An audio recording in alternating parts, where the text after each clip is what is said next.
Hello dear students, welcome to TWS academy. সকলকে স্বাগতম জানাই আজকের ক্লাসে।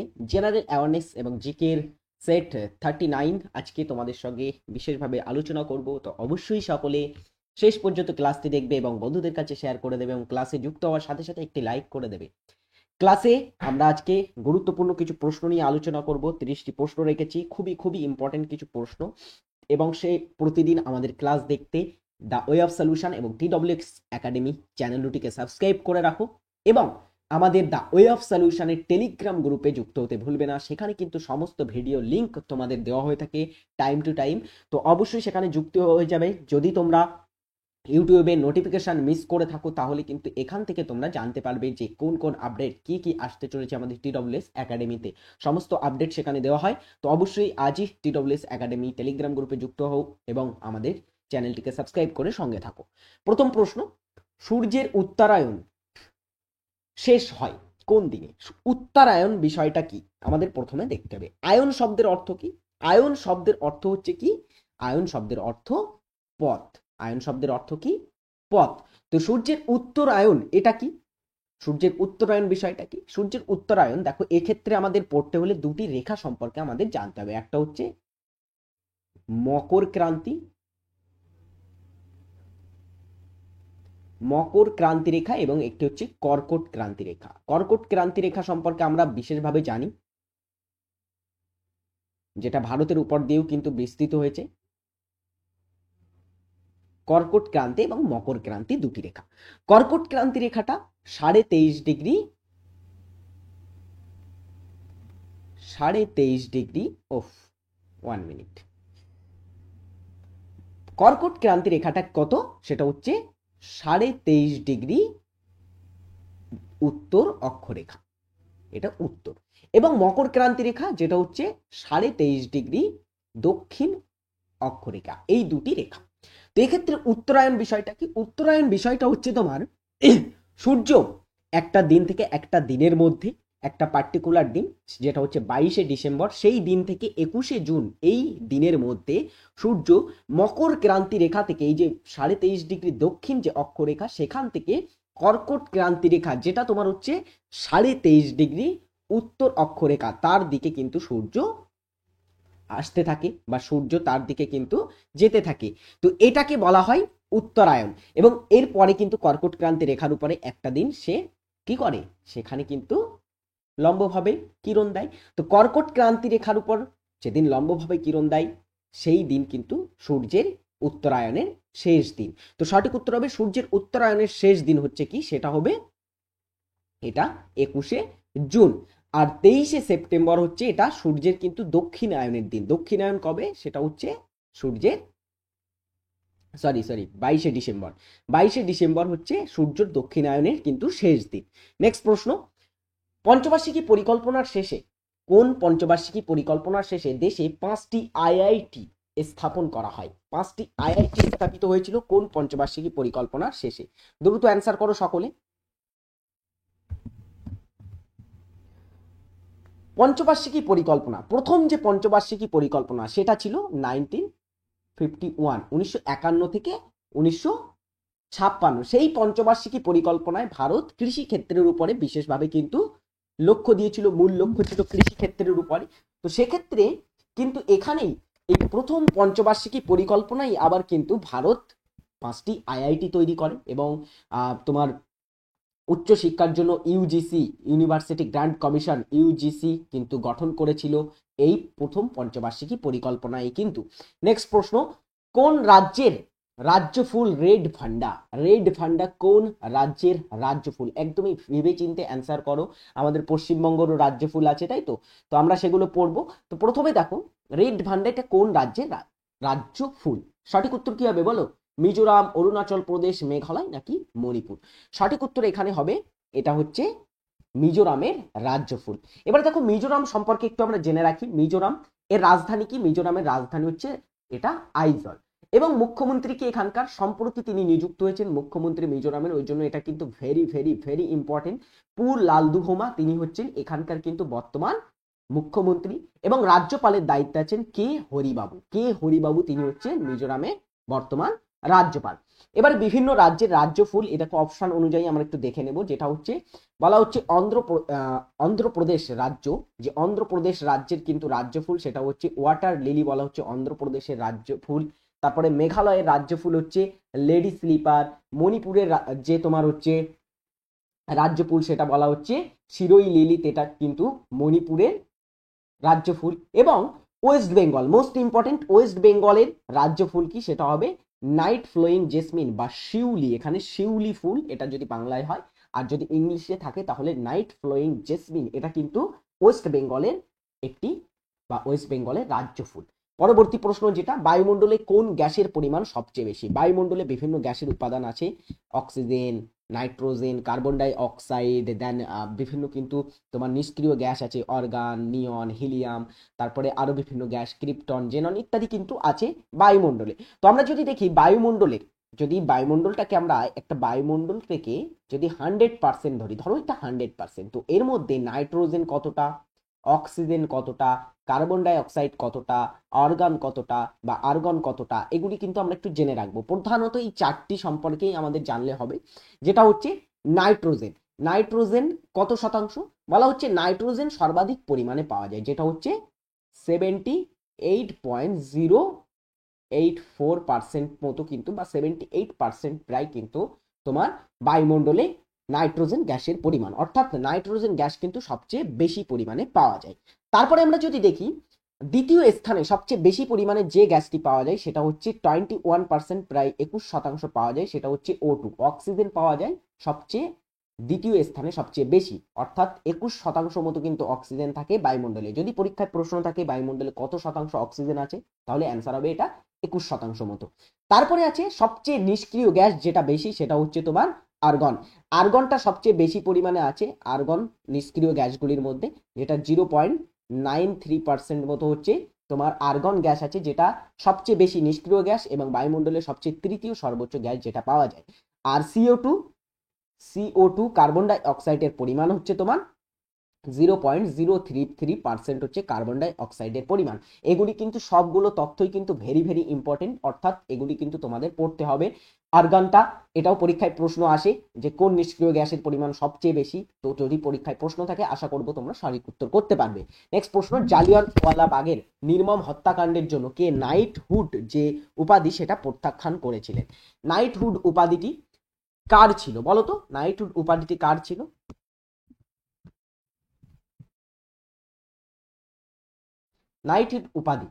নাইটহুড উপাধি এটা দিয়েছিলেন কে?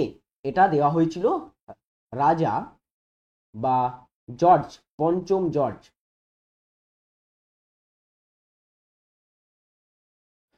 ইংল্যান্ডের রাজা পঞ্চম জর্জ, তিনি রবীন্দ্রনাথ ঠাকুরকে 1915 সালে নাইটহুড উপাধিতে ভূষিত করেছিলেন। এবং ঠিক সেই 1919 সালে এসে কয়েক বছর পর 1919 সালে জালিয়ানওয়ালাবাগ এটা পাঞ্জাবের অন্তর্গত,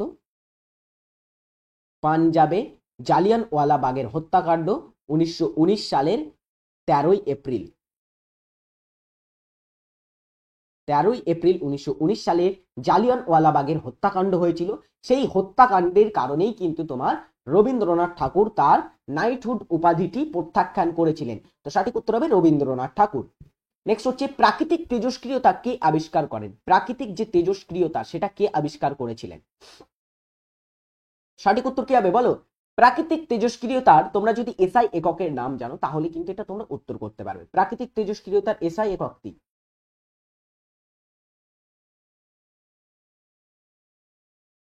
তেজস্ক্রিয়তার এসআই একক কি বলতো? তেজস্ক্রিয়তার এসআই একক সেটা হচ্ছে বেকারেল বা বি কিউ, এটাকে কিন্তু এই সংকেতে প্রকাশ করা হয়। তো প্রাকৃতিক তেজস্ক্রিয়তার আবিষ্কর্তা হচ্ছে হেনরি বেকারেল, যিনি ছিলেন একজন কিন্তু ফরাসি পদার্থবিদ। পরবর্তী প্রশ্ন, তিস্তার পূর্ব দিকে অবস্থিত কোন শৃঙ্গটি? তিস্তা নদী উত্তরবঙ্গকে কিন্তু দুইটি ভাগে ভাগ করেছে প্রধানত। তো এই তিস্তা নদীর যদি বলা হয় উত্তর দিকে বা পূর্ব দিকে কোন পর্বতশ্রেণীটি অবস্থিত? অ্যান্সার করো সকলে।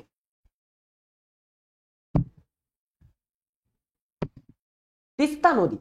তিস্তা নদী উত্তরবঙ্গকে দুইটি ভাগে কিন্তু ভাগ করেছে, একটি ভাগ পূর্ব এবং পশ্চিম ভাগে। পূর্ব ভাগকে কি বলা হয়? পূর্ব ভাগকে বলা হয়ে থাকে ডুয়ার্স, আর পশ্চিম ভাগকে বলা হয় তরাই। তো এই তরাই অঞ্চলে অবস্থিত বিভিন্ন তোমার যদি বলা হয় উল্লেখযোগ্য তোমার, এটা আমি কিন্তু সমভূমির কথা বলছি, তরাই ডুয়ার্স এগুলো কিন্তু সমভূমি অঞ্চল, কিন্তু তিস্তা নদীর যে পশ্চিম প্রান্ত সেই পশ্চিম প্রান্তে কিন্তু উঁচু উঁচু বিভিন্ন শৃঙ্গ অবস্থিত। যেমন আমরা যদি দেখি সান্দাকফু পশ্চিমবঙ্গের সর্বোচ্চ শৃঙ্গ, সান্দাকফু, ফালুট, সবরগ্রাম, টাইগার হিল, সবরগ্রাম, ঘুম, তো ইত্যাদি তোমার হচ্ছে উঁচু উঁচু কিন্তু পর্বত শৃঙ্গগুলি অবস্থিত তিস্তার পশ্চিম দিকে। আর পূর্ব দিকে অবস্থিত যে তোমার হচ্ছে শৃঙ্গটি, সেটার নাম হচ্ছে এখানে ঋষিলা। যে শৃঙ্গটি আছে দেখো এখানে ঋষিলা, এটা কিন্তু তোমার অবস্থিত তিস্তার পূর্ব দিকে। এবং ঋষিলা বলতো কোন পর্বত শৃঙ্গ বা শ্রেণীর অন্তর্গত একটি শৃঙ্গ? এটা দূরবীন দ্বারার সর্বোচ্চ শৃঙ্গ। তাহলে দূরবীন দ্বারা যে পর্বত শ্রেণী তার সর্বোচ্চ শৃঙ্গ কোনটি? সেটা হচ্ছে এই ঋষিলা। সাংগাই উৎসব ভারতের কোন রাজ্যের উৎসব? সাংগাই উৎসবটি কোন রাজ্যের একটি উৎসব?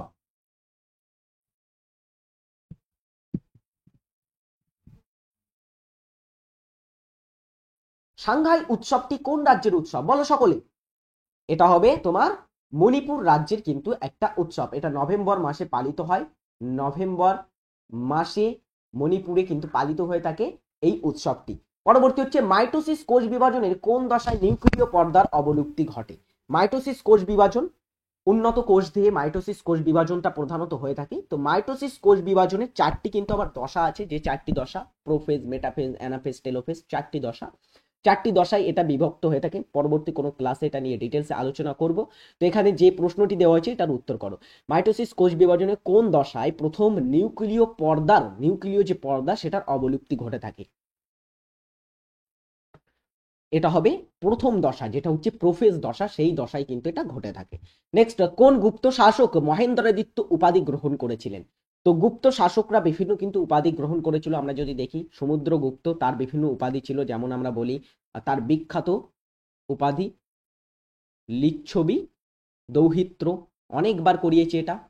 তারপরে হচ্ছে কবিরাজ উপাধি, এই দুটি কিন্তু বিশেষ করে কিন্তু তোমার ইম্পর্টেন্ট।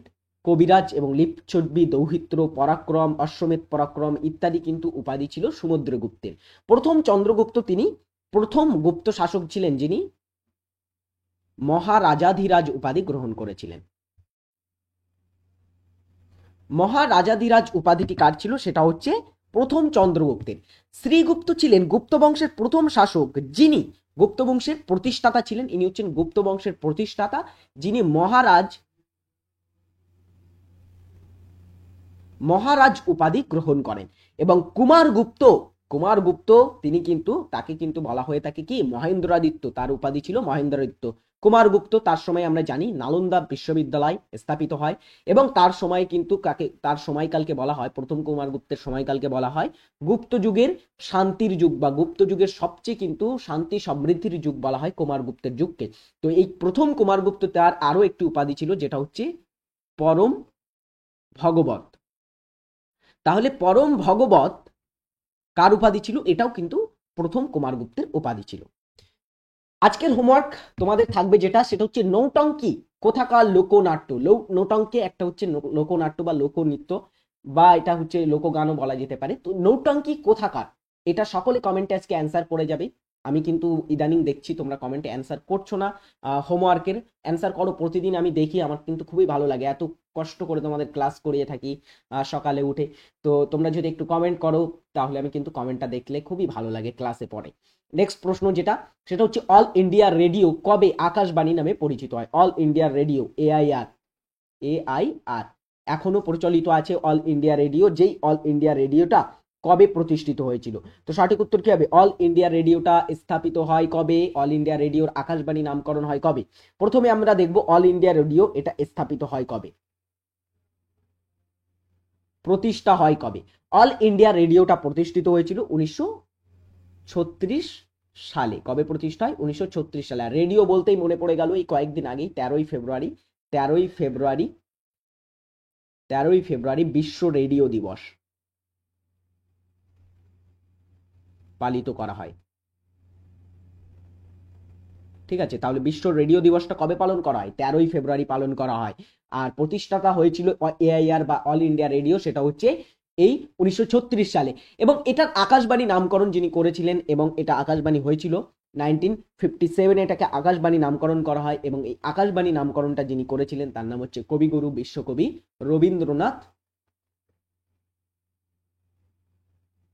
রবীন্দ্রনাথ ঠাকুর নামকরণ করেন। তাহলে যদি পরীক্ষায় প্রশ্ন আসে যে আকাশবাণী নামকরণটি কে করেছিলেন বা আকাশবাণী নামটি কে দিয়েছিল, তো সঠিক উত্তর হবে এটা কিন্তু রবীন্দ্রনাথ ঠাকুর। পরেরটা হচ্ছে সুভাষচন্দ্র বসু কবে ফরওয়ার্ড ব্লক গঠন করেন? ফরওয়ার্ড ব্লক যেটা সুভাষচন্দ্র বসু কর্তৃক প্রতিষ্ঠিত একটা রাজনৈতিক সংগঠন ছিল। সুভাষচন্দ্র বসু তিনি কংগ্রেসে পরপর 2বার নির্বাচিত হয়েছিলেন সভাপতি। তো এই সুভাষচন্দ্র বসু, তার সঙ্গে কংগ্রেসের মতপার্থক্য দেখা যায় 1939-এ এসে। সেখানে কিন্তু তিনি জাতীয় কংগ্রেস থেকে পদত্যাগ ঘোষণা করেন, এবং পদত্যাগ করার পরে তিনি একটা নিজস্ব পার্টি বা নিজস্ব রাজনৈতিক পার্টি তৈরি করেন, যেটার নাম হচ্ছে ফরওয়ার্ড ব্লক। সেটা কবে? সেটা হচ্ছে 1936 সালে 3রা মে হচ্ছে ফরওয়ার্ড ব্লকের কিন্তু প্রতিষ্ঠাতা দিবস। নেক্সট হচ্ছে কিসের কারণে বৃষ্টির ফোঁটা গোলাকার হয়? আবার একটি সায়েন্স থেকে প্রশ্ন তোমাদের দেওয়া হলো, কিসের কারণে বৃষ্টির ফোঁটা গোলাকার হয়ে থাকে? বৃষ্টির ফোঁটা যখন পড়ে তখন কি প্রকৃতির হয়? সেটা গোল প্রকৃতির হয়। কিসের কারণে? পৃষ্ঠটান, বেগ, সান্দ্রতা নাকি স্থিতিস্থাপকতা?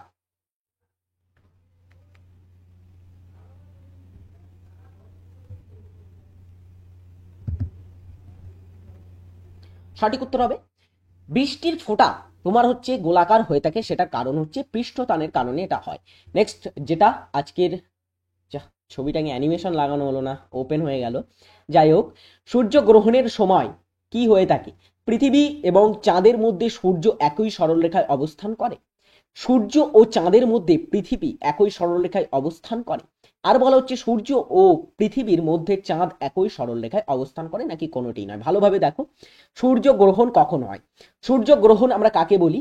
দেখো, 2 ধরনের গ্রহণ হয়। একটা হচ্ছে সূর্য গ্রহণ বা সান ইক্লিপস, আর একটি হচ্ছে লুনার ইক্লিপস বা চন্দ্র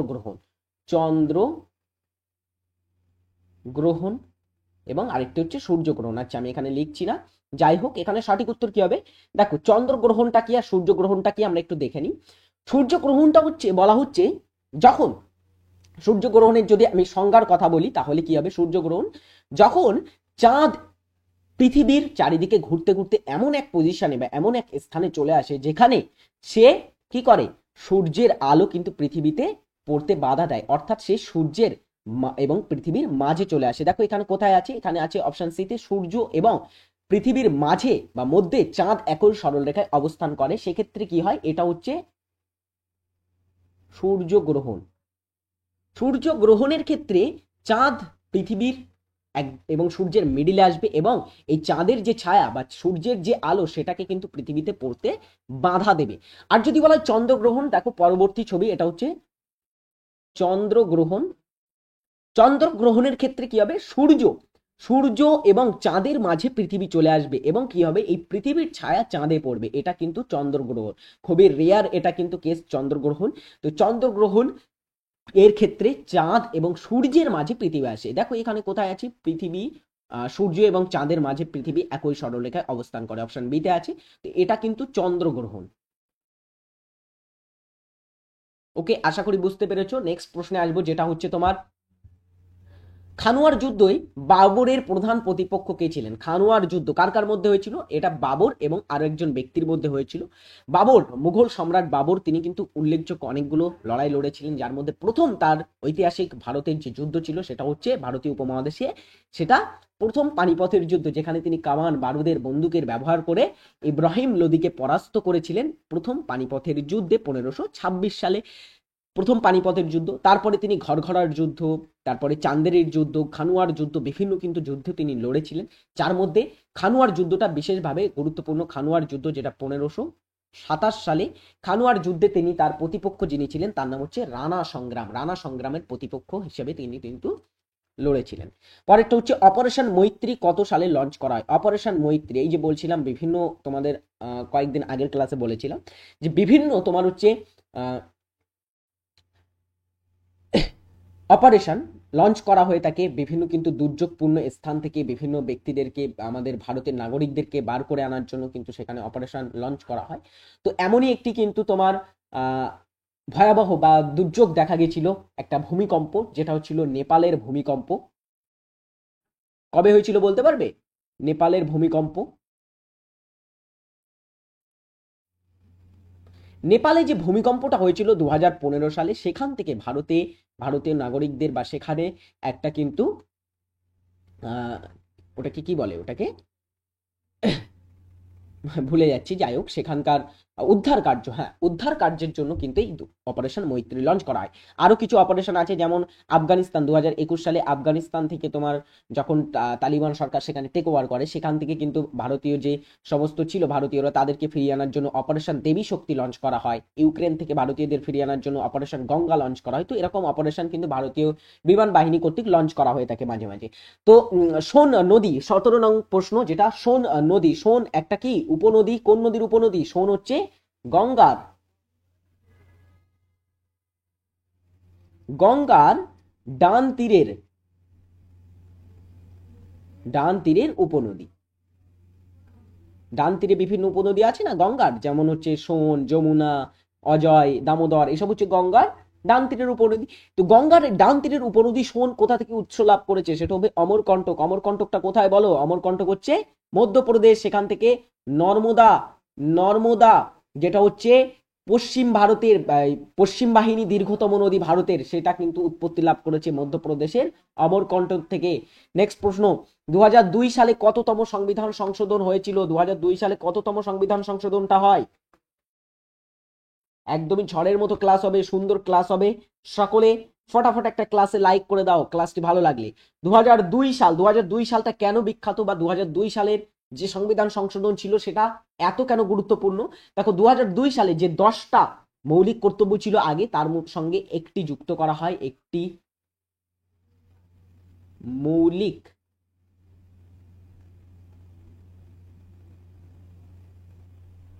কর্তব্য যুক্ত হয় এবং 11টি মৌলিক কর্তব্য বর্তমানে পরিণত হয়। সেই মৌলিক কর্তব্যটি যুক্ত হয়েছিল 2002 সালে 86তম সংবিধান সংশোধনীর মাধ্যমে, অর্থাৎ 2002 সালে 86তম সংবিধান সংশোধনী হয়, যেখানে একটি মৌলিক কর্তব্য বা 11তম মৌলিক কর্তব্যটি যুক্ত করা হয়। 11তম মৌলিক কর্তব্যটি কি ছিল বলতো? সেটা ছিল 6 থেকে 14 বছর বয়সী বাচ্চাদেরকে, বা 6 থেকে 14 বছর বয়সী যে সমস্ত শিশুরা আছে তাদের কিন্তু বাধ্যতামূলক শিক্ষা প্রদান করা, এটা হচ্ছে পিতা মাতার একটা মৌলিক কর্তব্য। ঠিক আছে, নেক্সট, ভারতে প্রথম কোন দুর্গ ব্রিটিশরা স্থাপন করেছিল? ভারতে ব্রিটিশরা দুর্গ স্থাপন শুরু করে, তো ভারতের কোথায় প্রথম ব্রিটিশরা তাদের দুর্গ স্থাপন করেছিল? দ্রুত অ্যান্সার করো। হুগলি দুর্গ, Agra fort, Saint George fort, Saint David fort. তো এদের মধ্যে ব্রিটিশরা তাদের প্রথম দুর্গ যেটা স্থাপন করেছিল, আরো বিভিন্ন দুর্গ আছে, তাদের ফোর্ট উইলিয়াম দুর্গ আছে কলকাতাতে, ছিল না? তো তেমনই ব্রিটিশরা তাদের প্রথম যে দুর্গ সেটাকে স্থাপন করেছিল, যেখানে সেটা হচ্ছে সেন্ট জর্জ ফোর্ট। এটা কোথায় অবস্থিত? এটা তামিলনাড়ুর চেন্নাইতে অবস্থিত।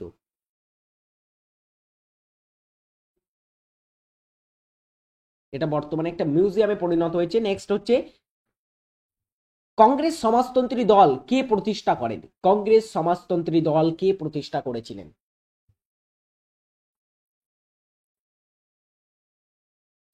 কংগ্রেস সোশ্যালিস্ট পার্টি বা কংগ্রেস সমাজতন্ত্রী দল যিনি প্রতিষ্ঠা করেছিলেন তিনি হবেন জয়প্রকাশ নারায়ণ। জয়প্রকাশ নারায়ণ বিহারের একজন বিখ্যাত রাজনৈতিকবিদ ছিলেন এবং একজন স্বাধীনতা সংগ্রামীর মধ্যেও ছিলেন। তো জয়প্রকাশ নারায়ণ 1934 সালে, জয়প্রকাশ নারায়ণ একটা কিন্তু নামে পরিচিত ছিল, সেটা কি বলতো? কংগ্রেস সোশ্যালিস্ট পার্টি, সেটা তিনি প্রতিষ্ঠা করেন এবং জয়প্রকাশ নারায়ণকে বলা হয় কি লোকনায়ক। লোকনায়ক নামে কে পরিচিত? পরীক্ষায় আসে কিন্তু এটা, লোকনায়ক নামে কে পরিচিত, সেটা হবে জয়প্রকাশ নারায়ণ। পরবর্তী প্রশ্ন দেখো। আচ্ছা, সুন্দর ক্লাস হচ্ছে, তার মাঝে একটু তোমাদের অ্যাড ব্রেক নেব, সকলে মন দিয়ে শোনো। যেটা হচ্ছে ডাব্লিউবিপি 2024 ফাউন্ডেশন ব্যাচ আমাদের শুরু হয়ে গেছে জানো 15ই ফেব্রুয়ারি 2024-এ। তো এই ব্যাচে তোমরা যুক্ত হতে ইচ্ছুক হলে যুক্ত হতে পারো। এখানে কিন্তু তোমরা যুক্ত হলে 5 মাস লাইভ ক্লাস করতে পারবে এবং এখানে এই ক্লাসগুলি কিন্তু 1 বছর ধরে তোমরা যেই দিন ভর্তি হবে সেখান থেকে 1 বছর পর্যন্ত দেখার সুযোগ পাবে। এবং এখানে প্রতিদিন সোম থেকে শনি প্রতিদিন কিন্তু অধ্যায় ভিত্তিক ক্লাস করানো হচ্ছে, তার সঙ্গে লাইভ ক্লাস মিস করলে রেকর্ডেড দেখার সুযোগ। আর সব থেকে বড় বিষয় যেটা, এখানে কিন্তু তোমরা প্রতিটি ক্লাসের পিডিএফ পেয়ে যাবে। আমার ক্লাসে অনেকে এসে কমেন্ট করে যে স্যার পিডিএফ কোথায় পাবো? স্মার্ট বোর্ডে সেখানে ক্লাস করানো হয় অ্যাপে, তো সেখানে তোমরা যুক্ত হতে চাইলে অবশ্যই যুক্ত হবে। আমি তোমাদের সেখানে স্ট্যাটিক জিকের ক্লাস করাই, ডাল্টন স্যার সায়েন্স এবং অন্যান্য পার্টের ক্লাস করিয়ে থাকেন। তো তোমরা সেখানে অবশ্যই যুক্ত হতে ইচ্ছুক হলে আজই চেক আউট করো TWS একাডেমি অ্যাপ এবং তোমরা আমাদের WBP নিউ ফাউন্ডেশন ব্যাচে যুক্ত হয়ে যাও। ক্লাস কয়েকদিন মাত্র শুরু হয়েছে, তো সেখানে তোমরা যুক্ত হলে প্রথম থেকেই ক্লাস করার সুযোগ পাবে আর বেস্ট ক্লাস সেখানে তোমাদের করানো হচ্ছে। তো আজই চেক আউট করো TWS একাডেমি অ্যাপ, ডাউনলোড করো, অফার থাকতেই সেখানে কিন্তু তোমরা যুক্ত হয়ে যাও, ছাড় পেয়ে যাবে অনেকটা। পরের প্রশ্ন, GMT গ্রিনিচ মেন টাইম এবং ইন্ডিয়ান স্ট্যান্ডার্ড টাইম যেটা IST নামে পরিচিত, এই IST এবং GMT এর মধ্যে সময়ের পার্থক্য কত? একদমই, অনেকবার কিন্তু এই পরীক্ষায় প্রশ্নটি এসেছে। IST এটা কত ডিগ্রি? এটা হচ্ছে 82 ডিগ্রি 30 মিনিট পূর্ব দ্রাঘিমা। 82 ডিগ্রি 30 মিনিট পূর্ব দ্রাঘিমা, যেটাকে ভারতের প্রমাণ দ্রাঘিমা বা প্রমাণ সময় হিসাবে কিন্তু ধরা হয়। এই 82 ডিগ্রি 30 মিনিট পূর্ব, যেটা উত্তরপ্রদেশের এলাহাবাদের নিকট দিয়ে কিন্তু, যেটা বর্তমানে প্রয়াগরাজ সেখানকার নিকট দিয়ে কিন্তু এটা বিস্তৃত হয়েছে। এবং এই IST এবং GMTর মধ্যে সময়ের যে পার্থক্য সেটা অনেকবার কিন্তু পরীক্ষায় প্রশ্নটি এসেছে। কি কতটা? সেটা হবে 5 ঘন্টা 30 মিনিট হচ্ছে IST এবং GMTর মধ্যে সময়ের পার্থক্য। পরের প্রশ্ন যেটা, ভিন্ন পারমাণবিক সংখ্যা বিশিষ্ট কিন্তু একই পারমাণবিক ভর সংখ্যা বিশিষ্ট পরমাণুগুলি পরস্পরের আইসোটোপ, আইসোবার, আইসোটোন আর বলা হচ্ছে তোমার নান। কি এগুলি? ভিন্ন পারমাণবিক সংখ্যা, পারমাণবিক সংখ্যা হবে আলাদা কিন্তু পারমাণবিক ভর সংখ্যা একই হবে। এইটাকে বলা হয় কি? এটাকে বলা হয়ে থাকে আইসোবার। এবারে আমরা একটু সংক্ষেপে দেখে রাখি আইসোটোপ, আইসোবার এবং আইসোটোন কাকে বলা হয়। তিনটি খুবই গুরুত্বপূর্ণ। বলা হচ্ছে কোন মৌলের ভিন্ন ধরনের পরমাণু যাদের পারমাণবিক সংখ্যা সমান, কি বলা হচ্ছে? ভিন্ন ভিন্ন ধরনের মৌলের পারমাণবিক সংখ্যা সমান কিন্তু ভর সংখ্যা ভিন্ন। এটা ঠিক উল্টো, পারমাণবিক সংখ্যা সমান কিন্তু ভর সংখ্যা আলাদা, তাদের ওই মৌলকে পরস্পরের বলা হয় আইসোটোপ। আর যেসব মৌলের পারমাণবিক সংখ্যা এবং প্রোটন সংখ্যা ভিন্ন তবে ভর সংখ্যা একই, তাদের বলা হয় আইসোবার। দেন বলা হচ্ছে যেসব মৌলের মৌলিক পদার্থের নিউট্রন সংখ্যা সমান, অর্থাৎ নিউট্রন পরমাণুর কোথায় থাকে? নিউট্রন এটা থাকে পরমাণুর কেন্দ্রে। এই নিউট্রন সমান হবে কিন্তু প্রোটন এবং ভর সংখ্যা ভিন্ন হয়, সেক্ষেত্রে এই সকল মৌলকে বলা হয় আইসোটোন। খুবই খুবই গুরুত্বপূর্ণ। আইসোটোন, আইসোবার এবং আইসোটোপ খুবই গুরুত্বপূর্ণ, এখান থেকে পরীক্ষায় প্রশ্ন আসে। এইভাবেই কিন্তু প্রশ্নটা আসে যে ভিন্ন পারমাণবিক সংখ্যা বিশিষ্ট কিন্তু তোমার হচ্ছে একই পারমাণবিক সংখ্যা বিশিষ্ট পরমাণুগুলি পরস্পরের কি, এরকম ধরনেরই প্রশ্ন তোমরা পরীক্ষায় ফেস করতে পারো। নেক্সট প্রশ্ন, জাপানের পার্লামেন্টের নাম কি? আমাদের দেশে যেমন সংসদ আছে, বিভিন্ন দেশের সংসদের বিভিন্ন নাম থাকে, যেমন জাপানের পার্লামেন্টের নাম কি? দেখা মাত্রই উত্তর হবে সেটা হচ্ছে ডায়েট বলা হয় জাপানের পার্লামেন্টকে। পরেরটা হচ্ছে কোথায় সামুদ্রিক খাদ্য খনিজ তেলের সম্ভার রয়েছে? সমুদ্র, আমাদের যেমন পৃথিবীর মানে ভূপৃষ্ঠের উপরে যেমন বিভিন্ন ভূমিরূপ, সমুদ্র, পাহাড়, মালভূমি, সমভূমি সবকিছু আছে, তেমনি সমুদ্রের নিচে কিন্তু আলাদা এরকম একটা তোমার বাস্তুতন্ত্র আছে, যেটার মধ্যে মহীসোপান, মহীডাল, মহীযোগান, গায়ট, সমুদ্রের গভীর সমুদ্রের সমভূমি, গভীর সমুদ্রের শৈলশিরা, গভীর সমুদ্রের খাত ইত্যাদি কিন্তু বিভিন্ন কিছু এখানে আছে, মহীমঞ্চ প্রভৃতি দেখতে পাওয়া যায়। তো সমুদ্রের অধিকাংশ খাদ্য ও খনিজ তেলের সম্ভার আছে কোথায়? সেটা হচ্ছে মহীসোপান। মহীসোপানটা হচ্ছে সবচেয়ে কিন্তু যে তোমার ভূপৃষ্ঠ বা যেটা সমুদ্রের উপরই অংশ, সমুদ্র পৃষ্ঠের সবচেয়ে কাছের অংশ হচ্ছে মহীসোপান। এটাকে বলা হয় সমুদ্রের নিমজ্জিত, মহাদেশের নিমজ্জিত কিন্তু প্রান্ত বলা হয়। মহাদেশের নিমজ্জিত প্রান্ত কাকে বলা হয়? মহীসোপানকে বলা হয়। পরবর্তী প্রশ্ন যেটা, ভারতের প্রথম উপরাষ্ট্রপতি কে ছিলেন? সহজ প্রশ্ন, সকলে অ্যান্সার করো। ভারতের প্রথম উপরাষ্ট্রপতি, প্রথম রাষ্ট্রপতি কে ছিলেন? ডক্টর রাজেন্দ্র প্রসাদ প্রথম রাষ্ট্রপতি ছিলেন, এবং প্রথম উপরাষ্ট্রপতি যিনি ছিলেন তার নাম হচ্ছে ডক্টর সর্বপল্লী রাধাকৃষ্ণন। নেক্সট, কৈলাস সত্যার্থী কত সালে নোবেল পুরস্কার পান? কৈলাস সত্যার্থী তিনি শান্তিতে নোবেল পুরস্কার পেয়েছিলেন। শান্তিতে নোবেল পুরস্কার পেয়েছিলেন তিনি এবং পাকিস্তানের মালালা ইউসুফজাই, তারা দুজনে মিলে কিন্তু যৌথভাবে শান্তিতে নোবেল পুরস্কার পেয়েছিলেন। কবে? 2014 সালে। পরেরটা হচ্ছে বনজ উৎপাদন এবং কৃষি কোন শ্রেণীর অন্তর্ভুক্ত? বনজ উৎপাদন এবং কৃষি এগুলি হচ্ছে একদমই প্রাকৃতিক উৎপাদনের মধ্যে পড়ে। তো প্রাকৃতিক থেকে সরাসরি উৎপাদনকে কি বলা হয়? প্রাইমারি, সেকেন্ডারি, টার্সিয়ারি নাকি কোয়াটারনারি?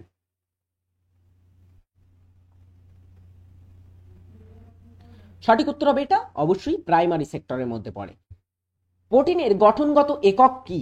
প্রোটিনের গঠনগত একক কি?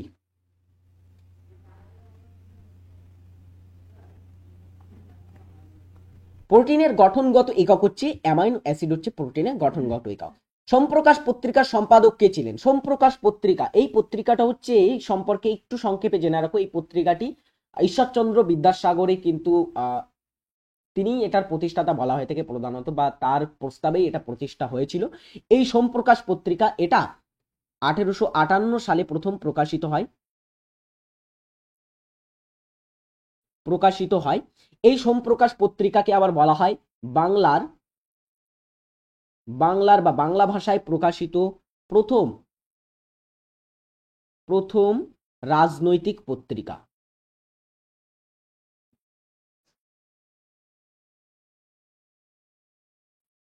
বাংলা ভাষায় প্রকাশিত তাহলে প্রথম রাজনৈতিক পত্রিকা কোনটি? সেটা হচ্ছে সোমপ্রকাশ, যেটার সম্পাদক ছিলেন কে?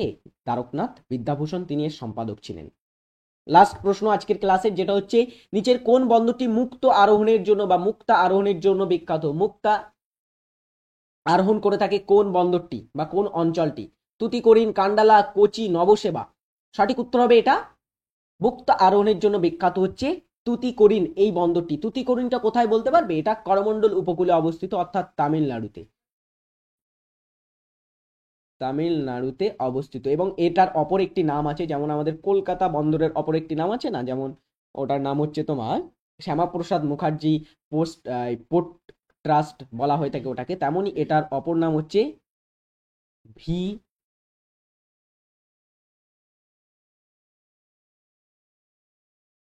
ভিও চিদম্বরম